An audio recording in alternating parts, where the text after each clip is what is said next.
जितनी स्विट्जरलैंड की total population है उससे ज्यादा इंडिया इंजीनियर्स प्रोड्यूस कर देता है। उसके बाद भी रिसर्च एंड इनोवेशन में स्विट्जरलैंड नंबर 1 पे है। इंडिपेंडेंस के बाद से रिपब्लिक ऑफ इंडिया ने 0 नोबेल लॉरिएट्स प्रोड्यूस किए इन साइंस। यूएसए ने 100 प्लस कर दिए। ASER की रिपोर्ट के हिसाब से 83% एजुकेटेड इंडियंस एम्प्लॉयबल ही नहीं है। और ये जो सुंदर पिचाई, सत्या नदेला की हम बात करते हैं, इन्होंने भी आगे चल के अपनी एजुकेशन बाहर से ही करी है। और ये सारी चीजें जो मैं बोल रहा हूँ ना, इसका रूट कॉज फाइंड आउट करने के लिए हमें थोड़ा सा पीछे जाना पड़ेगा। जब ब्रिटिशर्स हम पे रूल कर रहे थे तो ईस्ट इंडिया कंपनी के सामने 2 मेजर चैलेंजेस थे। एक कम्युनिकेशन विद इंडियन, दूसरा वर्कर्स और क्लर्क्स की बहुत जरूरत थी उन्हें।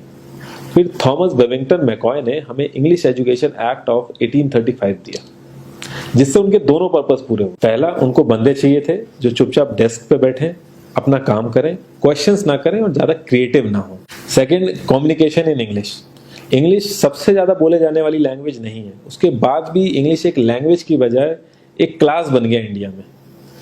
रशिया, चाइना, फ्रांस, ये सब जगह इतना ऑब्सेशन नहीं है इंग्लिश को लेके जितना इंडिया में है। पुअर कम्युनिकेशन बोला जाता है अगर आपकी इंग्लिश अच्छी नहीं है, जबकि इंग्लिश ना आने का मतलब है कि आपको कोई और लैंग्वेज आती है। 5 साल पुराना iOS भी आज की डेट में आउटडेटेड माना जाता है।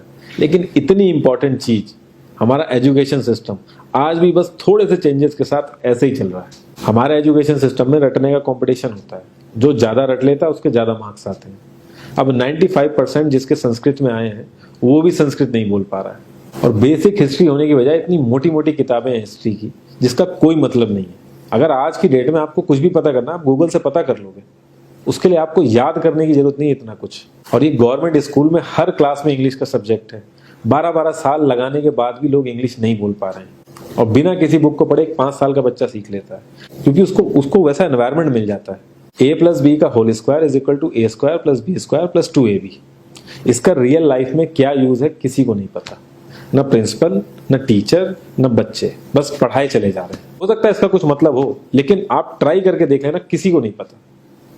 हाँ, 2AB की जगह अगर आपने 3AB बोल दिया तो 4 लोग हंसने वाले मिल जाएंगे आपके ऊपर। किंडरगार्टन में जो बच्चों को सिखाने के लिए टेक्निक यूज होती है वो लाख गुना अच्छी है कॉलेज की वो रटने वाली टेक्निक से। और जिन बच्चों के बहुत ज्यादा नंबर आते हैं ना, जो वो छुपा छुपा के एग्जाम में लिखते हैं, आप देखोगे जब वो रियल लाइफ में जाते हैं ना तो ज्यादातर क्रम्बल करते हैं। हर किसी को सेम सिलेबस और सेम चीज सिखाई जाती है बिना उसकी कैपेबिलिटी देखे। और क्रिएटिविटी का तो दूर दूर तक मतलब नहीं होता। अब एक लाइन से आप शेर, मछली, सांप, हाथी सबको लाइन से खड़ा कर दो और उनसे कहो पेड़ पे चढ़ो, उनको तो जिंदगी भर यही लगेगा ना कि वो तो किसी काबिल ही नहीं है। और द्रोणाचार्य ने भी पांडवों को उनकी स्किल सेट के हिसाब से उनको चीजें सिखाई, सबको एक ही चीज नहीं सिखा दी। और हमारे एजुकेशन सिस्टम में ज्यादा ऑप्शंस भी नहीं है। सबसे ऊपर साइंस, फिर कॉमर्स, और सबसे नीचे जाके कहीं नंबर आता है आर्ट्स का। आर्ट्स लेने वाले को तो लोग इतना हल्के में लेते हैं जैसे वो किसी काम का ही नहीं है। हर माँ बाप को तो इंजीनियर या डॉक्टर ही बनाना है। कॉलेज वाले अगर एक्स्ट्रा कोर्स रख भी देते हैं तो माँ बाप एंट्री नहीं कराएंगे, तो वो सारा पैसा बर्बाद होगा कॉलेज का। तो ऑप्शंस कहाँ से आएंगे? और बचपन से ही आपकी ट्रेनिंग स्टार्ट हो जाती है। माँ बाप, भाई बहन, रिलेटिव सब यही समझाते हैं अगर आपके मार्क्स नहीं आए और जॉब नहीं लगी तो आपकी जिंदगी बेकार।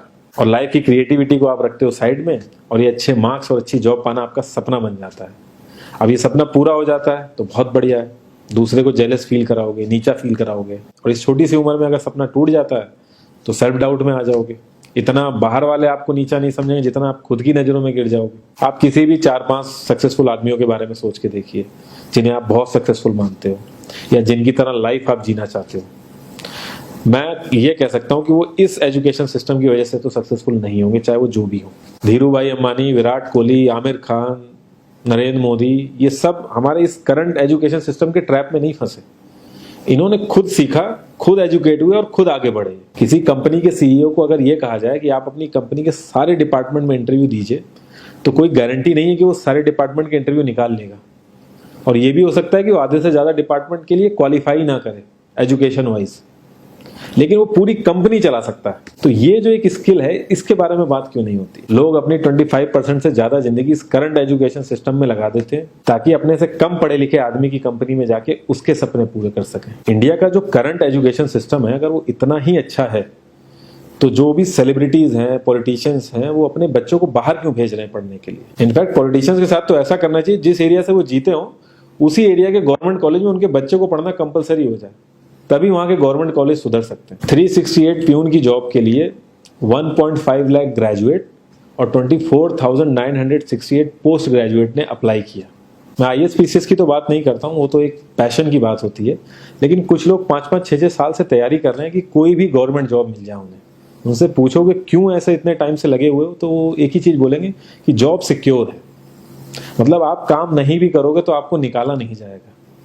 ये सारी कामचोरी वाली बातें माइंड में इसीलिए आती हैं क्योंकि हमारा जो करंट एजुकेशन सिस्टम है वो इतना कॉन्फिडेंस ही नहीं देता है कि हम अपनी स्किल के दम पे कहीं जाके काम करें और हमें निकलने का डर ना हो। मैं आने वाले 10 साल की तो बात ही नहीं कर रहा हूँ, अगर मैं आने वाले 5 साल की भी बात करूँ तो टेक्नोलॉजीज में इतना ज़्यादा चेंजेस आ जाएगा कि जो आज हम पढ़ रहे हैं, जिस स्किल पे हम फोकस कर रहे हैं, पता नहीं वो रेलेवेंट भी होगी कि नहीं उस समय। Cloud computing, SEO, digital marketing, ये सब जॉब्स पहले एग्जिस्ट ही नहीं करती थी। हम लोगों को एजाइल होना पड़ेगा, नई नई चीज़ों को सीखने के लिए ओपन रहना पड़ेगा, क्रिएटिव माइंड लगाना पड़ेगा।